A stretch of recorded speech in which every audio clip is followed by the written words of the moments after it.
मत देत असताना धनगर समाजाला 5 वर्षामध्ये या सरकारकडून 1 रुपया मिळाला नाही का? मिळालाय कुणाला?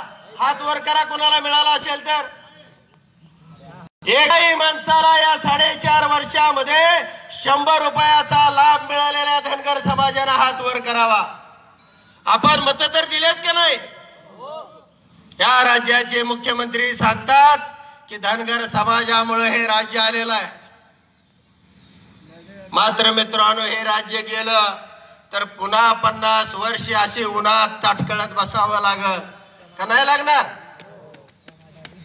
आणि म्हणून निश्चितपणाने आता आपण ही लढाई अखेरच्या टप्प्यामध्ये आणलेली आहे. आपण राज्यामध्ये ज्या ज्या ठिकाणी भारतीय जनता पार्टीचे आमदार आहेत, खासदार आहेत आणि ज्या ठिकाणी 40,000पासून 80-90 हजारापर्यंत धनगर समाजाचं त्या कॉन्स्टिट्यूशन मध्ये त्या मतदारसंघामध्ये मतदान आहे, त्या ठिकाणी आपण 91 सभा लावलेल्या आहेत. ही 22, 24वी, 23वी काहीतरी सभा असेल. यानंतर आपली संगमनेरला सभा आहे. माळेगावला हेलिकॉप्टर उतरायला आपल्याला परवानगी दिली नाही. त्या ठिकाणी आम्ही दोघं गेलो की कायदा आणि सुव्यवस्थेचा प्रश्न निर्माण होतोय. त्या ठिकाणी भाजपवाल्यांना आता आरक्षणाची आठवण झाली. पंकजा मुंडेची त्या ठिकाणी सभा आणि सुप्रिया सुळेंची सभा. 15 वर्ष आणि 5 वर्ष हे काय करत होते याचा सुद्धा हिशोब आपल्याला करावा लागणार आहे. आणि म्हणून आम्ही या 91 मतदारसंघामध्ये ज्या ज्या ठिकाणी भारतीय जनता पार्टीचे आमदार आहेत, जे त्यांचे समर्थक आहेत, ह्या सगळ्यांना गाडण्यासाठी जर आपल्याला आरक्षण दिलं नाही तर आपण सरकार गाडत जायची. निवडून कोण येतोय बघायचं नाही. प्रत्येक ठिकाणी त्या आमदाराला गाडून टाकायचं आहे. कोणतरी निश्चितपणाने आपला समर्थक असतो, आमदाराचा समर्थक असतो, पडलेल्या आमदाराचा समर्थक असतो. परंतु निश्चितपणाने मित्रांनो, आपण कुणाचं समर्थक किती दिवस राहायचं? किती दिवस हा धंदा करायचा? चुकीचं मतदान करून किती दिवस आपल्या लेकरा बाळाच्या अन्नामध्ये आपण विष घालवायचं आहे? कधीतरी आपण जागा झालो पाहिजे. कधीतरी आपल्या प्रश्नावरती आपण मतदान केलं पाहिजे. आम्ही भारतीय जनता पार्टीमध्ये फार सन्मानाची पद होती. कुठलंही काम आमचं असलं की सरकारला कधी करू ना करू असं वाटायचं. आणि असं असताना सुद्धा डोळ्यासमोर ज्या वेळेला टीची नेमणूक सरकारने केली, एखाद्या नव्या जमातीला आरक्षण द्यायचं असेल तर त्याचा अभ्यास केला पाहिजे, त्याच्या चालीरीतीचा अभ्यास केला पाहिजे, त्याच्या मागासलेपणाचा अभ्यास केला पाहिजे. परंतु जे आरक्षण घटनेमध्ये आहे, पुन्हा आम्हाला सांगायला लागले आरक्षण द्यायला काय अडचण नाही, एकाच दिवसामध्ये देऊ शकतो. आदिवासींचा विरोध आहे, आदिवासींची बैठक लावा. आम्ही सांगितलं आमच्या समोर बैठक लावा. अरे काय विरोध आहे? जर विरोध त्याला करायचाच होता तर 1956लाच करायचा, ज्यावेळी कायदा पास झाला. आणि ज्याला कुणाला आमच्या विरोधामध्ये जायचं असेल, तुम्ही साधं परिपत्रक काढून मोकळं व्हा. परिपत्रक काढल्यानंतर ज्यांना कोर्टामध्ये जायचं असेल, आपल्या देशामध्ये लोकशाही 2 कोटी धनगर समाज त्यांचा समाचार घ्यायला तयार आहे. आणि मग मात्र सरकार हतबल झालं. दिल्ली वाऱ्या चालू केल्या, पळापळी सुरू केली. आणि तुम्ही थोडा आहिस्त घ्या, तुम्ही थोडा थांबा, आपण हा मार्ग काही ना काहीतरी काढू, धनगर समाजाला 1-2 हजार कोटीचे पॅकेज देऊ, अमुक करू तमुक करू. मित्रांनो, आपली फार मोठी फसवणूक झालेली आहे. आणि आता आपण फसून चालणार नाही. 2,000 कोटीचा पॅकेज दिला किंवा अजून काय दिलं, आपला जो मूलभूत हक्क आहे, जे एसटीचं सर्टिफिकेट आहे, ते सोडून आपल्याला दुसरं काही घ्यायचं नाही. आपण कधी अभ्यासानं गेलो नाही. 1931 साली आपली संख्या 8.85% होती, म्हणजे 9% धनगर समाज होता. बॉम्बे स्टेट मध्ये आपण त्यावेळी 3,21,00,000 बॉम्बे स्टेटची लोकसंख्या असताना धनगर समाजाची लोकसंख्या 28,51,000 होती. त्यानंतर जवळजवळ 18 आणि ते 70 म्हणजे 90 वर्ष झाली. 90 वर्षामध्ये वाढ सोडून द्या, पण किमान तेवढं तरी आरक्षण मिळायला पाहिजे होतं 9-10%. परंतु एनटीचं सुद्धा आरक्षण देताना आपल्याला फक्त 3.5% आरक्षण दिलं. ज्या वेळेला मी आणि गोपीचंद पडळकर माहितीच्या अधिकारामध्ये माहिती घेतली, त्याची टिप्पणी बघितली की कशाच्या आधारावरती आपल्याला 3.5% आरक्षण दिलेलं आहे. मित्रांनो, त्या टिप्पणीवरती स्पष्टपणाने असं लिहिलेलं होतं की अंदाजित लोकसंख्या. अशी कुठे जगामध्ये लोकसंख्या असू शकते का? असं आरक्षण असू शकतं का? आणि ते सुद्धा आपण बघितलं नाही. कोर्टामध्ये कोण गेला असता तर 2 मिनिटांमध्ये त्याची वाट लागली असती, परंतु आपण कधी कोर्टामध्ये गेलो नाही. आणि म्हणून या ठिकाणी आता सरकार सुद्धा आरक्षण देत असताना तुम्हाला 3.5% आरक्षण देणार अशा पद्धतीची भाषा करत आहे. जेवढी आमची संख्या 2011ला जाती न्याय जनगणना झालेली आहे, परंतु तुम्ही ती जाहीर केलेली नाही. जर प्रत्येक समाजाला कळालं की लवाराला कळालं, कुंभाराला कळालं, नाव्याला कळालं, माळ्याला कळालं, धनगराला कळालं की आपली संख्या एवढी आहे, आणि मग आपला सत्तेचा वाटा या राज्यामध्ये असला पाहिजे. का असू नये? एवढा मोठा 1.5 कोटी धनगर समाज, कुठं आपल्या सत्तेचा वाटा? कुठं आहेत खासदार? कुठं आहेत पद? कुठं आहेत महामंडळ? कुठं आहेत अनुदान? आणि सरकार निवडून येणार असतील आणि अशीच राज्य करणार असतील तर निश्चितपणानं आपल्याला त्या विरोधामध्ये हक्काची लढाई, वाट्याची लढाई सुद्धा भविष्यामध्ये करावी लागणार आहे. नुसतं आरक्षण घेऊन थांबून चालणार नाही. आरक्षण तर मिळवणारच आहे. त्याच्या छातीवरनं नरड्यावर पाय देऊन आरक्षण घेणारच आहे. जर महिन्याभरामध्ये हे सरकार वाकलं नाही, याने जिल्हाधिकाऱ्याला आदेश काढला नाही, तर 50 लाख धनगर समाज मुंबईमध्ये घुसल्याशिवाय राहणार नाही. त्याने आरेवाडीचा आपला एल्गार बघितलेला आहे, त्याने आपल्या औरंगाबादचा एल्गार बघितलेला आहे. आणि म्हणून सरकारनं आता वाट न पाहता तात्काळपणानं 15 दिवसाच्या आतमध्ये जिल्हाधिकाऱ्यांना 2 वळीचं परिपत्रक काढावं. तुम्हाला दुसरं काय करायची गरज नाही. कोर्टामध्ये कुणी गेला तर हा 2 कोटी धनगर त्यासाठी समर्थ आहे. तुम्ही त्याची चिंता करू नका. आणि म्हणून या सरकारला इशारा देण्यासाठी राज्यभरामध्ये या एल्गार मेळाव्याच्या निमित्तानं गोपीचंद पडळकरांनी सुद्धा माझ्याबरोबर जीवाचं रान केलं. आपल्या शब्दाने, आपल्या वक्तृत्वाने या महाराष्ट्रातल्या तरुणाला अगदी नाचवलं. औरंगाबादमध्ये ज्या वेळेला आम्ही मेळावा पुकारला त्यावेळी मराठवाड्यातले सगळे नेते एकत्र आले आणि त्यांनी त्या ठिकाणी सांगितलं की इथला धनगर मरून पडलेला आहे, भरपूर लोकांनी या ठिकाणी फसवलेला आहे, समाजाला 50 वर्षामध्ये काहीच मिळालं नाही आणि आता हा धनगर उठवू शकत नाही. त्यावेळी त्यांना आम्ही सांगितलं की तुम्ही त्याची चिंता करू नका. गोपीचंदच्या वाणीमध्ये इतकी ताकद आहे की धनगर मरून पडलेला असला तरी मुर्द्याला सुद्धा नाचायला लावण्याची ताकद गोपीचंद पडळकरांच्या वक्तृत्वामध्ये आहे.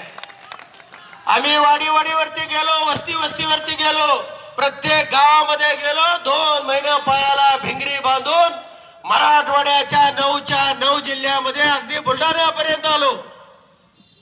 परंतु मित्रांनो, त्या ठिकाणी समाजाला विश्वास दिला की आरक्षण मिळवू शकतो, तुम्ही उठलं पाहिजे. कुणी फसवून गेला, कुणी 4 पदं मिळवली, निश्चितपणानं ते सोडून देऊ. हजारो वर्ष किंवा शेकडो वर्ष ह्या हरामखोरांनी राज्यकर्त्यांनी फसवलंय. आपल्यातल्या 4-2 हरामखोरांनी फसवलं तर आपण बाजूला टाकू, परंतु ह्या राज्यकर्त्यांचा जर आपल्याला बदला घ्यायचा असेल तर आपल्याला पेटून उठावं लागेल. समाजातली 4-2 मंडळी असतील बाजूला सारू, म्हणून काय का समाज मारायचा नाही. आपल्याला समाजाला उठवायचा आहे, जागा करायचा आहे. निगेटिव्ह करून चालणार नाही. आपल्याला नकारात्मक भूमिका घेऊन आपल्याला हा लढा यशस्वी करता येणार नाही. जे 4-2 लोक असतील बाजूला सारा आणि आपण निश्चितपणानं ही भूमिका घेऊन आम्ही महाराष्ट्रामध्ये पुढे गेलो. आणि मित्रांनो, इतक्या तुफान पद्धतीनं तुम्ही लोणंदची सभा पाहिली असेल, तुम्ही मनमाडची सभा पाहिली असेल, तुम्ही माजलगावची सभा पाहिली असेल. लाखो लोक त्या ठिकाणी, 1-1 लाख 1.5 लाख लोक असे 4-4 3-3 तास वाट बघत त्या ठिकाणी, म्हणजे धनगर समाज राज्यातला एक झालेला आहे. जळगाव असेल, अंमळनेर असेल, अगदी बुरहानपूरच्या बॉर्डर पर्यंत असेल, ह्या सगळ्यांनी एक होऊन या महिन्याभरामध्ये सरकारनं सर्टिफिकेट दिलं. ठीक, आम्हाला फसवणूक नको, आम्हाला दिल्ली नको, अरबी समुद्र नको, दुबई नको. साधं फक्त 2 वळीचं परिपत्रक काढा. इंग्रजीमध्ये त्याला धनगड म्हणा आणि मराठीमध्ये त्याला धनगर म्हणा. या तिन्ही राज्याचं तुम्हाला हे दिलेलं आहे. आणि हे जर नाही केलं तर मात्र ह्या सरकारला 25 नाही पण 50 फूट खोल खड्डा खांदून या सरकारला गाडून त्यावरती धनगराचा पिवळा झेंडा, हा धनगर समाजाचा तरुण रोवल्याशिवाय आणि आपण सगळ्यांनी त्याची माती सावरल्याशिवाय घराकडे जायचं नाही, ही तुम्हाला शपथ देतो. आणि या ठिकाणी थांबतो. धन्यवाद. जय मल्हार. धन्यवाद साहेब. बाबासाहेबांच्या स्वप्नातला समाज सुधारणेचा मापदंड असलेला बांधव जेव्हा सिंहगर्जना करतो तेव्हा सत्ताधाऱ्यांना घाम फुटल्याशिवाय राहत नाही, हे साहेब आपल्या भाषणावरून आम्हाला आज दिसून आलेलं आहे. अरे कोण म्हणतं देणार नाही. यानंतर मी आदरणीय आपल्या महाराष्ट्राचे मुलूक मैदान बुलंद तोप गोपीचंदजी पळळकर साहेब यांना विनंती करते की आपलं मनोगत व्यक्त करावं आणि आम्हाला मार्गदर्शन करा. अंमळनगर मधला धनगर सारा एक आहे ना? काय वाद नाहीत तुमच्यात? नक्की का? माग लिंबाखाली बसलेले तुमचं काय नाही ना? वेगळं का बसलाय मग तुम्ही? सगळे चिटकून बसा ना पुढे येऊन. अका महाराष्ट्र बघतोय अंमळनगर नेरची सभा. या सगळे पुढं. लोकांना वाटतंय ना तुमच्या 2 गट आहेत. शाळेच्या कट्ट्यावर बसलेले सगळे या इकडं. या सगळे इकडच्या शेड मध्ये सगळे चला. महाराष्ट्र बघतोय अंमळनेरची सभा तुमची. या सगळे.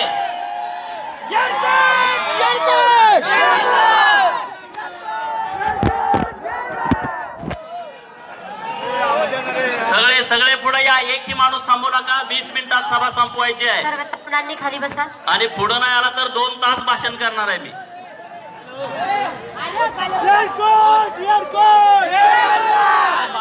या सगळे या पुढं. गेल्या 70 वर्षापासून घटनेनं दिलेलं आरक्षण या महाराष्ट्रातल्या जातीवादी व्यवस्थेनं डावललेलं आहे. धनगरांची मतं घेताना धनगर समाज सगळ्या पक्षांना चालतो, पण जर धनगरांना न्याय द्यायची जर वेळ आली तर मग धनगराची जात बघितली जाते. आणि या महाराष्ट्रामध्ये 2014ला पंढरपुरापासून बारामती पर्यंत एक समाजानं रॅली काढली. राष्ट्रवादी काँग्रेस आणि राष्ट्रीय काँग्रेसच्या आघाडी सरकारनं धनगरांना एसटीचं सर्टिफिकेट दिलं नाही, म्हणून समाजातल्या सर्व लोकांनी त्यांच्या विरोधात जाऊन भारतीय जनता पार्टीचं सरकार सत्तेमध्ये आणलं. भारतीय जनता पार्टीच्या सरकारानं जाहीरनाम्यामध्ये लिहिलं होतं की तुम्ही आम्हाला सत्ता द्या आम्ही तुम्हाला सर्टिफिकेट देतो. लिहिलं होतं ना? अजून दिलं का? 4.5 वर्ष केंद्र सरकारला पूर्ण झाली, 4.5 वर्ष झाली. महाराष्ट्र सरकारला सत्तेमध्ये येऊन 31 ऑक्टोबरला 4 वर्ष पूर्ण झाली. नोव्हेंबर डिसेंबर हा जानेवारी महिना आहे, तरी सुद्धा सरकार म्हणतोय धनगरांचा अभ्यास चालू आहे. टाटा इन्स्टिट्यूट ऑफ सोशल सायन्सचा रिपोर्ट आलाय. आज अमळनेरच्या या सभेमध्ये अहिल्या देवींना आपण अभिवादन करून व्यासपीठावरती सर्व या तालुक्यातली सर्व नेते मंडळी, उत्तमरावजी जानकर, शिवदास बिडकर आणि तुम्ही सर्व लोक या उन्हातानामध्ये का आलोय? आपण या उन्हामध्ये सगळ्यांनी आपल्याला ठरवायचं आहे, या महिन्याभरात धनगराच्या पोराच्या हातामध्ये जर एसटीचा दाखला मिळाला नाही तर हे महाराष्ट्र सरकार आणि केंद्र सरकार सत्तेतून हद्दपार करायची शपथ घेण्यासाठी आपण घ्यायची का नाही शपथ? तर कुणाला काळजी वाटते भाजपचं सरकार पाडून काय करायचं? नाही, आपली लोक टेन्शन फार घेतात. जणू काय आपलाच बाप आमदार असल्यासारखं आपल्याला काळजी असते, आपलाच बाप खासदार असल्यासारखं लय चिंता. त्याचं टेन्शन एवढं असतं, घरी येऊन जेवून गेलेला असतो आमदार, त्याचा फोटो भिताडावर लावलेला असतो. अरे बापाचा लाव ना, त्याचा काय लावतोय फोटो भिताडावर? आज घरी गेल्यानंतर या सगळ्यांचे फोटो काढून फेकून द्यायचे. देणार ना?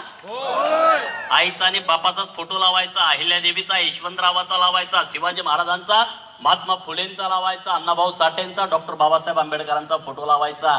हे दुसरे कुठले आमदार, खासदार, इनामदारांचे फोटो घरात लावायचे नाहीत मित्रांनो. कशासाठी लावायचे नाहीत? याला शास्त्रीय कारण आहे. याला शास्त्रीय कारण आहे. आपल्या घरामध्ये एखादी महिला गर्भवती असेल आणि 9 महिने गर्भ पोटामध्ये वाढतो, त्या 9 महिन्यामध्ये जे घरामध्ये घडतं त्याचा प्रभाव त्या गर्भावरती पडतो. तुम्ही जर शिवाजी महाराजांच्या पुस्तकाचं त्या मातेनं वाचन केलं तर शिवाजी महाराजांचा प्रभाव त्या गर्भावरती पडतो.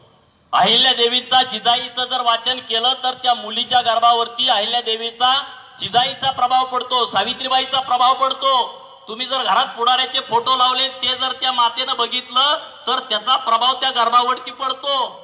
जर तुमचा नेता चोर लबाड असेल, लुच्चा असेल, तर पोरग लुच्चा लबाड तुमच्या घरामध्ये निर्माण होतं. या महाराष्ट्रामध्ये ज्यानं भ्रष्टाचार केलाय, ज्यानं पैसा मुबलक खाल्लाय, त्याचा फोटो जर तुम्ही भितरावरती टांगला आणि त्या माऊलीनं बघितला तर ती अवलाद तुमच्या घरामध्ये जन्माला येते. म्हणून ते फोटो काढून फेकून द्या मित्रांनो. हे शास्त्र सांगतंय, मी सांगत नाही यांचं, हे शास्त्रातलं तुम्हाला सांगतोय. अमळनेरच्या या भूमीमध्ये पहिल्यांदा एल्गार होतोय. मी आज उत्तमराव जानकर साहेब आणि माझ्या वतीनं जाहीर करतो, अमळनेरच्या या चौकामध्ये जे अहिल्यादेवीचं स्मारक उभा केला त्याचा लोकार्पण सोहळा केलेला आहे, हे तुमच्या सगळ्याच्या साक्षीनं जाहीर करतो. अहिल्यादेवींचं स्मारक हे नुसत्या धनगरांना प्रेरित करणार नाही मित्रांनो. या अमळनेर तालुक्यातल्या आणि आजूबाजूच्या येणाऱ्या प्रत्येक बहुजनांच्या पोरांना, बहुजनांच्या युवकांना, बहुजनांच्या युवतींना ते प्रेरणा देणारा स्मारक ठरणार आहे. आणि ते स्मारक तुम्ही उभा केला, अखंड महाराष्ट्रातल्या लोकांना एक आदर्श घेण्यासारखं देखणं स्मारक तुम्ही उभा केला, त्याबद्दल तुम्हा सर्व जनतेचं, महाराष्ट्रातल्या तमाम धनगर समाजाच्या वतीनं मी मनपूर्वक आभार व्यक्त करतो मित्रांनो. 14-15 हजार लोकसंख्या या तालुक्यात असली तरी तुम्ही जागृत आहात. तुम्ही जर ठरवलं तर तोच आमदार निवडून येऊ शकतो. मागच्या वेळेस ठरवलं तुम्ही, हे आमदार निवडून आणला, बरोबर ना? मागच्या वेळेस तुम्ही ठरवलं, तो आमदार निवडून आणला. त्या आमदारांना आज संध्याकाळी जाऊन सांगा, जर सभागृहात काय नाही कालवा केला तुला सुद्धा पाडणार आहे, हे आम्ही आज ठरवलंय. एकाच्या मागे 10-10, 20-20, 30-30 वर्ष राहू नका. आपल्या आजोबांनी बापांनी ते केलं ती चूक आहे, चूक आहे. 1980ला भांडण केलं, चुलत्याला मारलं, पोलीस स्टेशनला गेला, त्याला सोडवलं तर 4 पिढ्या आपली त्यांनाच मतं देतात. काय आजी म्हणते, अरे आजोबाला सोडवलं होतं. अरे किती वेळा मतं द्यायची? 151. कायदा समजून घ्या. एक कानाखाली दिली तर भेटाय लपून बसताय 8-8 दिवस पाहुण्याकडं, काय पोलीस मागा लागलेत. अरे कायदा समजून घे बाबा. पोलीस इन्स्पेक्टरला स्वतः जाऊन भेटा, तहसीलदारला स्वतः जाऊन भेटा, प्रांतांना स्वतः जाऊन भेटा आणि प्रशासकीय अधिकाऱ्यांची रिलेशन वाढवा. धनगरांना कुठलीच अडचण येणार नाही. तुम्ही पुढाऱ्याची रिलेशन वाढवत गेला. बोकाड कापलं ह्याला घरी आहे, कोंबडा कापला त्याला घरी आहे. अरे ते काय करणार तुमचं? लाचार समाज व्यवस्था निर्माण केली. लाचार समाज व्यवस्था. उत्तमराव आणि गोपीचंद महाराष्ट्रभर फिरून काय करतायत? मला माझा समाज हा स्वाभिमानी समाज बनवायचा आहे म्हणून आम्ही राज्यभर फिरतोय. आंदोलन जेव्हा आम्ही पुकारलं तेव्हा लोक म्हणले ह्यांना काहीतरी पाहिजे. तुमच्याही कानावाला असेल. पहिले 8 दिवस म्हणले मुख्यमंत्र्याचीच पिल्लाय ती, दोघांना मुख्यमंत्र्यांनी पाठवलंय. परत 15 दिवसांनी म्हणले पवार साहेबांनी ह्यांना फंडिंग केलंय. ते पवार साहेबाच्या पैशावर हेलिकॉप्टर घेऊन फिरतात. अख्खा कालवा महाराष्ट्रात मिळलाय ना. एकतर कोण करत नाही, केलं का त्याच्या मागा लागते भूतासारखं. त्याचा शोध घेते ती कुठनं आली, काय आली, कपडे कुठनं घातली. यार काय एवढं काय भिकारी? पॉझिटिव्ह थिंकिंग ठेवा. या राज्यामध्ये एक विधान परिषदेवरती धनगरांचं आंदोलन मोडीत करायचं. एक राज्यसभा दिली तर अख्ख्या महाराष्ट्रातल्या 2 कोटी धनगरांचं आंदोलन मोडीत काढायचं. एखादं बिन खात्याचं मंत्रिमंडळामध्ये स्थान दिलं तर धनगरांना दुसरं काय द्यायची गरज पडत नाही. हे या राज्यातल्या राज्यकर्त्यांनी ओळखलं. मग ते राष्ट्रवादी असेल, काँग्रेस असेल, आताच भाजप असेल, 2 कोटी लोकांचं नेतृत्व एका आमदारानं करायचं. ही जी प्रथा या महाराष्ट्रामध्ये आहे. जेव्हा आम्ही आंदोलन उभा केलं तेव्हा आम्हाला तुम्हाला एवढा सांगायचं आहे, अरे आम्हाला पण स्वार्थ आहे. आम्ही काय संतांची औलाद नाही, आम्हालाही स्वार्थ आहे. पण गोपीचंद पडळकर आणि उत्तमरावला एक आमदारकी नको आहे. आम्हाला 35 धनगरांचे आमदार पाहिजेत. हे आमचा स्वार्थ आहे. बरोबर ना? आमदार खासदार तर व्हायचंच आहे ना आम्हाला. आम्ही जन्माला कशासाठी आलोय? आमदार खासदार मंत्री व्हायला जन्माला आलोय. तुम्हाला काही दिवसामध्ये दिसल. पण धनगर समाजाची ढाल करून, दलाली करून आम्हाला आमदार व्हायचं नाही. दलाली करून आम्हाला खासदार व्हायचं नाही. या महाराष्ट्रातल्या सत्तेतला निम्मा वाटा आम्हाला पाहिजे. धनगराचा गृहमंत्री झाला पाहिजे, महसूल मंत्री झाला पाहिजे, बांधकाम मंत्री झाला पाहिजे, कृषी मंत्री झाला पाहिजे. कुठली तरी न घेणारी खाते आमच्या वाट्याला चालणार नाही इथून पुढच्या काळामध्ये. म्हणून राज्यभर आमचा दौरा आहे. सर्टिफिकेट तर मिळणार आहे. सर्टिफिकेट नाही दिलं तर सरकारच राहणार नाही मित्रांनो राज्यात आणि केंद्रात. तुम्ही पाडू शकता ना इथला आमदार? असे 91 आमदारांची यादी काढली आम्ही. कुणाला पाडायचं आहे? भाजपवाल्यांचं. निवडून आलेले भाजपचे सपोर्ट भाजपला देणारे अशी 91ची यादी काढल्यावर सरकार येतं का? 20 खासदार जर या महाराष्ट्रातले पाडले तर केंद्रात सरकार येतं का? सगळ्यांची यादी काढली. 1000पासून 15,000 पर्यंत कोण कोण आलेत? 500 कोण आलाय, 1200 कोण आलाय, 1,500 कोण आलाय. तिथं समाज किती आहे? दुसरीकडे 50,000 निवडून आलाय, तिकडे आम्ही सभा घेत नाही, जात नाही. तेवढा वेळ नाही वाया घालवायला. जिथं तुमचा उपद्रव्य मूल्य होऊ शकतो तिथंच कार्यक्रम लावलेत.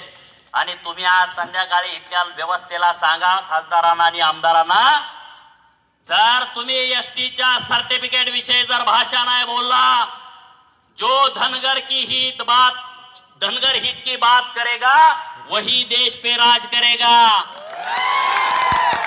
आमच्या जर हिताचं तुम्ही बोलणार नाही तर तुम्हाला आम्ही त्या खुर्चीत बसू देणार नाही. काट तुमच्या वाटेत पेरणार आहे आम्ही. पूर्वीचा धनगर वेगळा. भाषणात त्यानं सांगितलं होय धनगर लय प्रामाणिक, आम्ही लगेच ढोल बडवायचे दान दान दान दान. तसला तर राहिलेलं नाही. तुम्ही जर आम्हाला टांग लावाय गेला ना, डबल टांग तुम्हाला आहे. तुम्ही जर आम्हाला अरे म्हणला तर तुम्हाला कार्य आहे. तुम्ही जर आमच्या कानाखाली 1 दिली तर मागं सरून 2 देणार आहे. द्याल का नाही? कुणाच्या बी मारायचे नाही. ज्यानं मारली तरच मारायची नाही. मी सांगितलं जाऊन 2 चुलत्याच्याच कानाखाली द्यायचा. तसलं काय धंदा करू नका. म्हणून इथून पुढच्या काळामध्ये राजकीय प्रगल्भता आपल्यामध्ये आली पाहिजे. राजकारण करायला शिका. जी पोरं शिकतायत त्यांनी शिका, नोकऱ्या करा.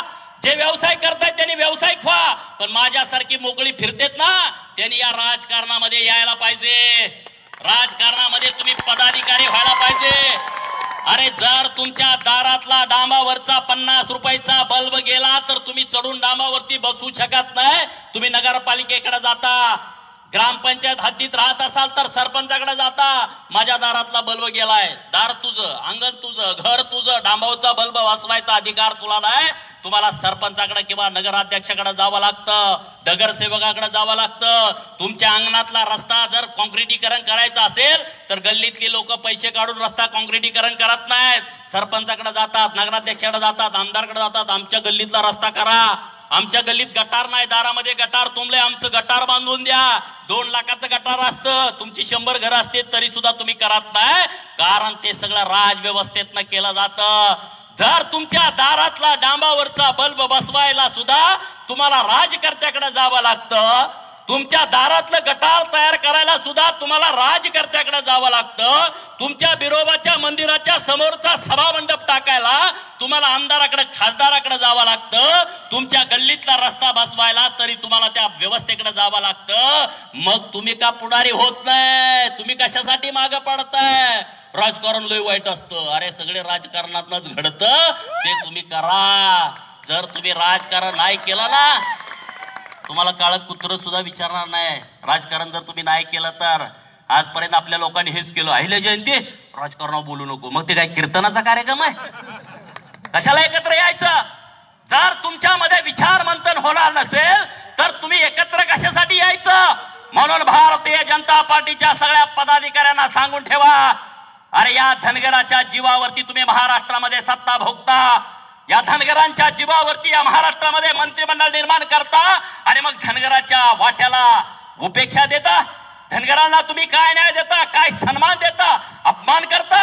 अरे आमच्या आजोबाचा, पंजोबाचा, बापाचा, आईचा, भावाचा अपमान केलाय आणि आम्हाला त्या अपमानाचा बदला घ्यायचा आहे, म्हणून आम्ही राज्यभर ही चळवळ उभा केलेली आहे.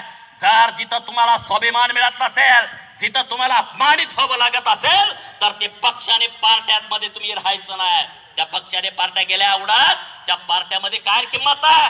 आमच्या मतावरती जर तुम्ही राज्य करत असाल तर आम्हाला सन्मानाची वागणूक पाहिजे. नुसती सन्मानाची वागणूक नाही, आम्हाला सत्तेतला वाटा पाहिजे. जिसकी जितनी संख्या भारी उसकी उतनी भागीदारी. आमची संख्या मोजा आणि आम्हाला द्या. लोक म्हणले तुम्हाला आरक्षण कशाला? अरे मग आमची 2 कोटी लोक आहेत, आमचे आमदार कुठे आहेत? 6 आमदार विधानसभेवरती निवडून येतात. आमच्या लोकसंख्येप्रमाणे आमचे 35 आमदार पाहिजेत, म्हणून आम्हाला राजकीय आरक्षण पाहिजे. आमचे IAS कुठे आहेत? आमचे कलेक्टर किती आहेत? आमचे SP किती आहेत? आमचे DYSP किती आहेत? आमचे डेप्युटी कलेक्टर किती आहेत? आमचे तहसीलदार किती आहेत? आमचे पोलीस इन्स्पेक्टर किती आहेत? आमच्या संख्येप्रमाणे ही संख्या नाही प्रशासनातली, म्हणून आम्हाला STचं आरक्षण पाहिजे. आमचा मेंढका रात्रंदिवस रानावनामध्ये राहतो, 6-6 महिने घर सोडून जातो, दऱ्या खोऱ्यामध्ये, वनामध्ये, जंगलामध्ये राहतो, असल्या उन्हामध्ये काबाड कष्ट करतो, थंडीमध्ये कुडकुडत त्या मेंढराच्या मागे झोपतो, वाऱ्यामध्ये पावसामध्ये माझी माऊली तिथं स्वयंपाक 3 दगडाची चूल मांडून करते. मग त्याला सरकारनं कधी बघितलं का? तू राहतो कुठं, खातो काय, झोपतो कुठं, काय तुझी व्यवस्था आहे, तुझी पोरं कुठल्या शाळेत आहेत, कधी कुठल्या सरकारानं विचारलं का? नाही विचारलं मित्रांनो. म्हणून या व्यवस्थेमध्ये आपल्याला घुसायचं आहे आणि हे जर सत्तेतला निम्मा वाटा आणि 35 आमदार पाठवायचे असतील तर आपल्याला STचा दाखला आपल्या हातामध्ये मिळवल्याशिवाय हे होत नाही. ज्या दिवशी STचा दाखला तुमच्या हातामध्ये पडेल तेव्हा या महाराष्ट्रातले 35 विधानसभा मतदारसंघ आरक्षित होणार आहेत. आरक्षित तिथं तुमच्याशिवाय मला उभाच राहता येणार नाही. मग तुम्ही 4 पार्ट्यांना उभा राहा, काही करा, तुम्ही तिथं निवडून जाणार आहे. म्हणून ही लढाई महत्वाची आहे. आणि सरकारला कळलंय आता. मागं सरकारला वाटत होतं आम्ही मंत्रीपद दिलेत, आम्ही राज्यसभा दिल्या, आता धनगरांना द्यायची काय गरज नाही. धनगरांनी तुम्हाला मतं काय यासाठी दिलेत का? मंत्रीपद दिलं म्हणजे तुम्ही धनगरांच्या वरती उपकार केलेला नाही, राज्यसभा दिली म्हणजे तुम्ही उपकार केला नाही. अरे आमचा बॅकलॉग आहे, अजून खूप पदं तुम्हाला द्यायला पाहिजेत या राज्यातल्या धनगर समाजाच्या पोरांना. एक गोपीचंद पडळकर आणि एक उत्तमराव तुमचं नेतृत्व करू शकत नाही मित्रांनो. 100 गोपीचंद आणि 100 उत्तमराव या महाराष्ट्रामध्ये निर्माण करावे लागतील तुम्हाला. आजपर्यंत हेच झालं. मी पुढारी झालो का मी आपलं निवंत फिरायचं, भांडारा उजळत जायचं. मी आलो का तुम्ही ढोल वाजवणार, मी सांगणार ह्याला मत द्या, त्याला मत द्या, ह्याचं 10 लाख घेऊन जाणार, त्याचं 10 लाख घेऊन जाणार. कसे धनगराला किंमत मिळणार? आजपर्यंत काय घडलं महाराष्ट्रामध्ये?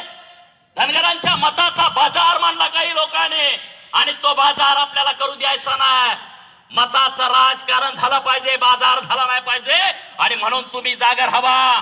मुंबईमध्ये जेव्हा आम्ही रॅली पुकारतोय, महाड ते मुंबई डॉक्टर बाबासाहेब आंबेडकरांचं 14 तळ महाडमध्ये कोकणामध्ये आहे, त्या चौदार तळ्यावरून आपल्याला चालत मुंबईला निघायचं आहे. आपल्या बरोबर आपली मेंढरा असतील, कुत्री असतील, कोंबडी असतील, बैल गुरं असतील आणि घोडे असतील, हे सगळं घेऊन चालत आपण मुंबईला जायचं. आणि ज्या दिवशी आझाद मैदानावरती मुंबईच्या आपण पोहोचू त्या दिवशी एकतर त्यांना सर्टिफिकेट द्यावं लागेल, नसेल तर धनगराचा पोरागा शपथ घेऊन तिथून येईल. हे सरकार गाडण्याची शपथ त्या आझाद मैदानावरती तुम्हाला दिली जाईल. कोण कोण येणार मुंबईला?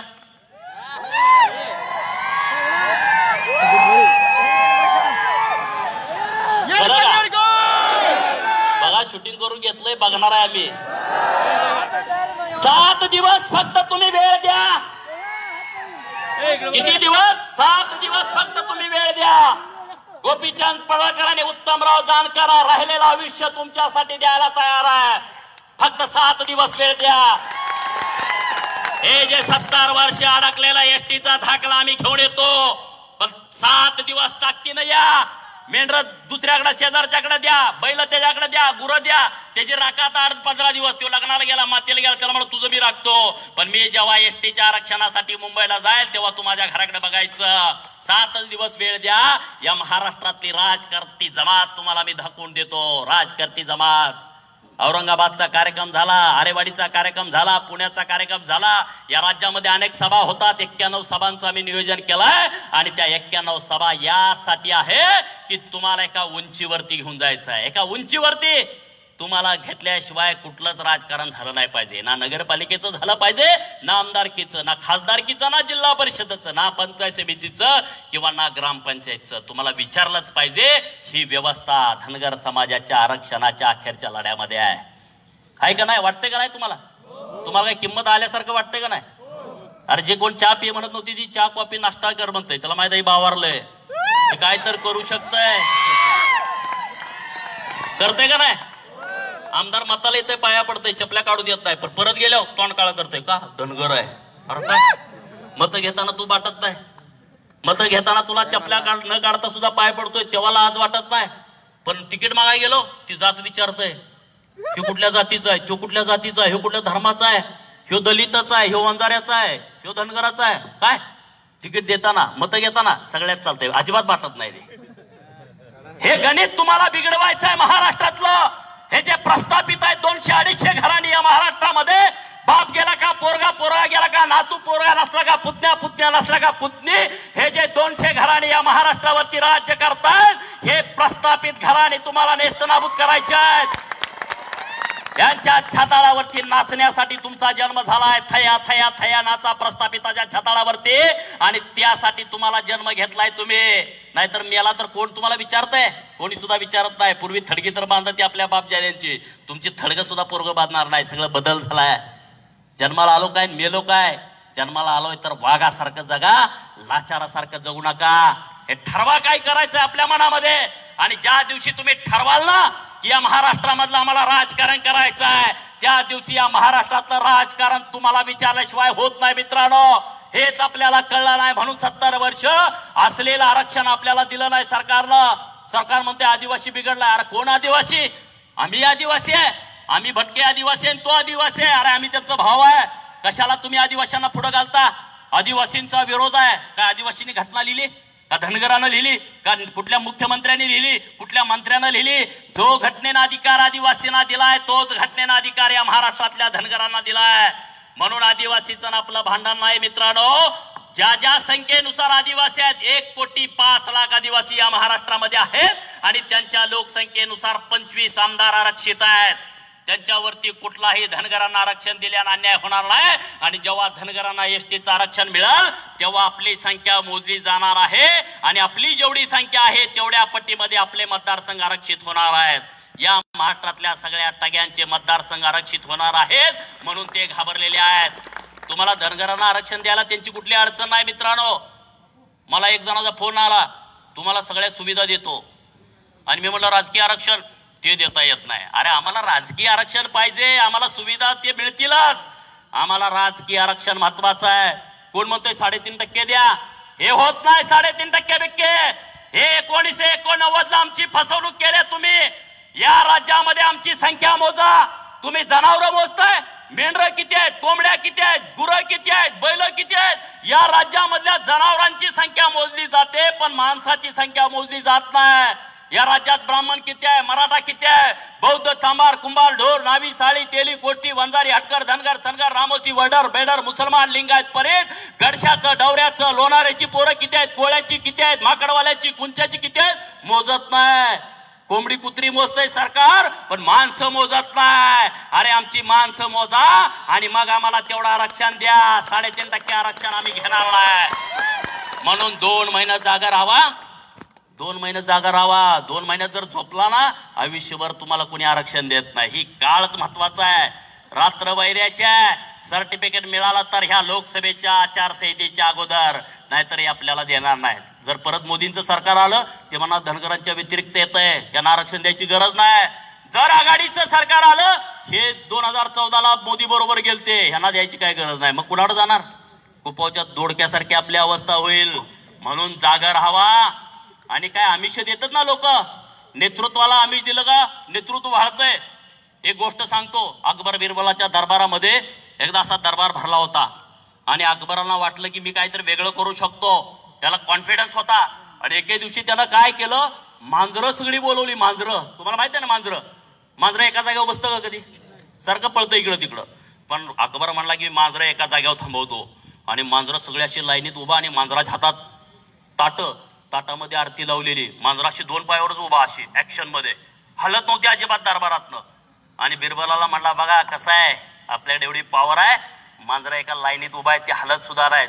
तो म्हणला असं कसं आहे, एक कुणी पण सांगितलं तर ते हलत नाहीत. बरं ठीक आहे म्हणला, दुसऱ्या दिवशी बिरबल बघू म्हणला. दुसऱ्या दिवशी अकबर आणि बिरबल चालत चालत आले. मांजरा एका लाईनीत दरबार ठेवून आरत्या सगळ्या अशा एका. बिरबलानं काय केलं, 2 उंदरं मारून खिशामध्ये आणली होती, हळूच काढली आणि तिथं टाकली. सगळ्या थाटल्या फेकल्या. ती मांजरं त्या उंदराच्या मागे पळायला लागली. तिथं खायला धनगराचं आंदोलन उभा राहिलं. धनगर एका रेषेत उभा राहिला का ती काय तर उंदीर काढतंय, धनगर पुढे टाकते, ती जाते निघून, आपण इकडं. उत्तमराव मी जाणार नाही आमची भूक लय मोठी आहे, आम्ही काय असं तसं एका आमदारकीवर जात नाही, काळजी करू नका. हे सगळं तुम्हाला स्वाभिमान आणि नेतृत्वाची ताकद दिल्याशिवाय हे आंदोलन थांबत नाही. एसटीचा दाखला तर तुमच्या हातामध्ये देणार, पण पुढची 10 वर्ष आपल्याला लढाई करायची आहे. पुढच्या 10 वर्षामध्ये मित्रांनो. आणि आमदारकीला जिथं जिथं संख्या आहे तिथं तिथं आमदारकी लढवा, खासदारकी लढवा. घरात बसू नका. घरात बसून कोण विचारत नाही. आमदारकीला पडला तर काय हातपाय मोडत नाही. मी 2 वेळा आमदारकीला पडलोय. कोण काय होत नसतंय. तुम्ही लढायला शिका. पक्षान, पार्ट्या, नेता ह्याच्या त्याच्या मागे हुजरेगिरी करत बसू नका. ही लढाई अति महत्वाची लढाई आहे आणि ही लढाई धाकला दिल्याशिवाय शांत होऊ शकत नाही. म्हणून आता इथून आम्ही गेल्यानंतर संगमनेरला मोठा कार्यक्रम आहे. परत 20 तारखेला सभा आहेत, 22 तारखेला सभा आहेत, 21 तारखेला सभा आहेत. हे 2-3 महिने आम्ही झोपत नाही, काळजी करू नका. आणि या लढाईमध्ये तुम्ही सगळे ताकदीने उभा राहावा. आम्ही वर्गणी मागत नाही, भ्यायची काय कारण नाही. माणूस घाबरतो कधी, पुस्तक दिसलं तर. आम्ही पुस्तक छापत नाही. तुम्ही चिंता करू नका.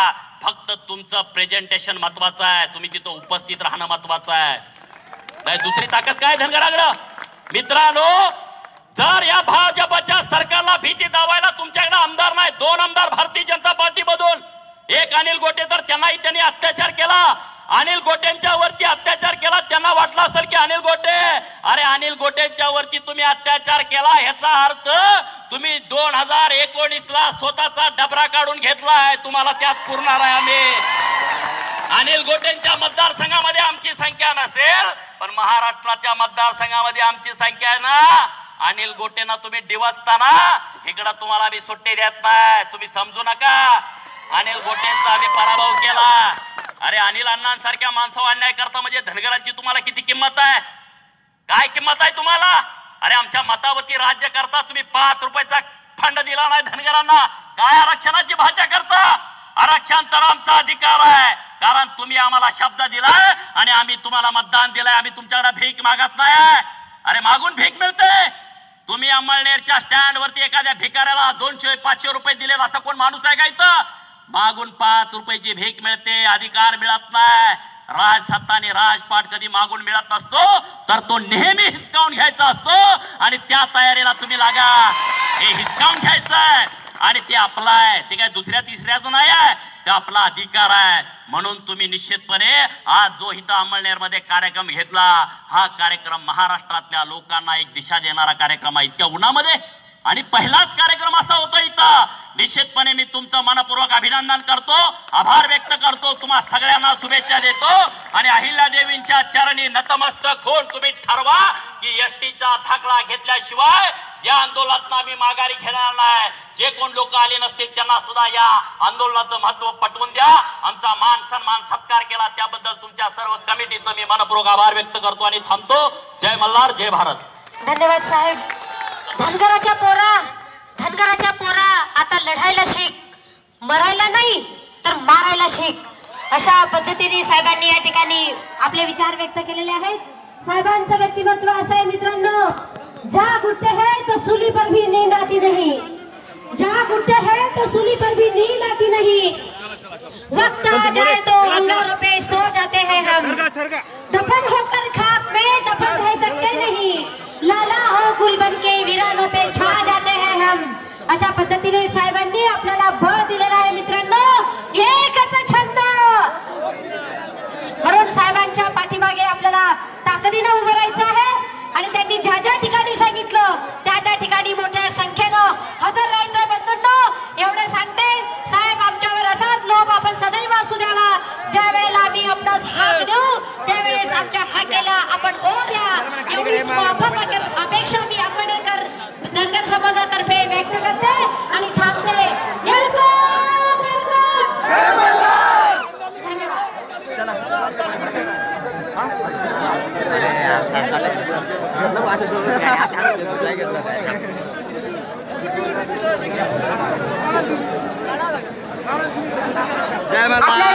एल्गार महामेळाव्यासाठी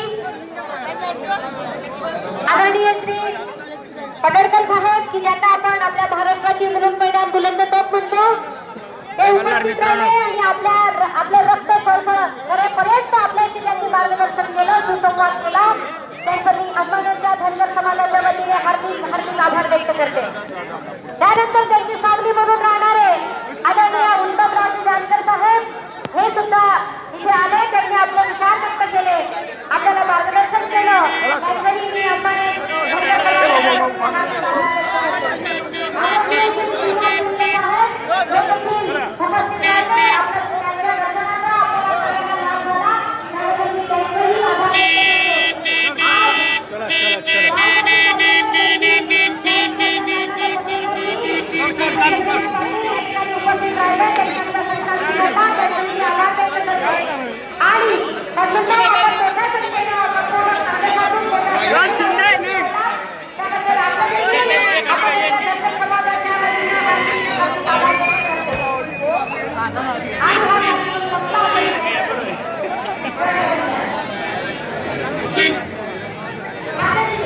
जबरदस्त भाषण 1-2-1.5 महिना